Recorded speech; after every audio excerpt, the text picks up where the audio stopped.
тургузун Социал-демократтар партиясы таратты. Анда Атамбаев негизинен учундагы президент Садыр Жапаровго кайрылып, эгемендик алган 30 жылдан бери Кыргызстан көп сыноодон өтүп, элдин 3 жолу элдик толкундоолордун жыйынтыгында алмашканын эскерткен. Бийликте турганда көп ката кетиргенин, бирок иштеп, бийликти тынчтык жолу менен өткөрүп берген. 14 миңдеген тонна алтыны чоочун колдоого тийгенин түшүнгөлө. Тергөө абагында отургандар байжы президент ардак менен резиденцияда тосулган адамы деп айтылган. Президенттин администрациясы Алмазбек Атамбаевдин кайрылуусуна жооп бере элек. Кыргызстанды 2001-жылдары баштаган Атамбаев азыр Бишкектеги мөөнөт 7-колонияда отурат. Буга азаттык.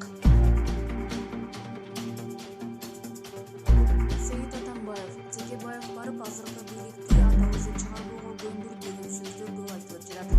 Мурдагы президент учурда бир нече беренелер боюнча азыраак берип алакта жаткан Алмазбек Атамбаевдин туң уулу Сейит Атамбаев саясатчы Текебаев тууралуу пикир билдирди.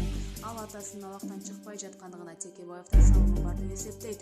Ал гана эмес, Текебаев учурдагы бирок өкүлдөрүн Атамбаевди абактан чыгарууга үндөп жүрөт деген сөздөрдү угуп жатканын жазган.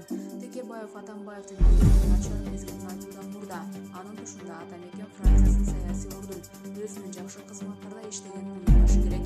Мисалы премьер-министр, башка прокурор, юстиция министри жана башкалар. Атамбаев баарына бирдей болчу жана муну сиз жакшы билесиз.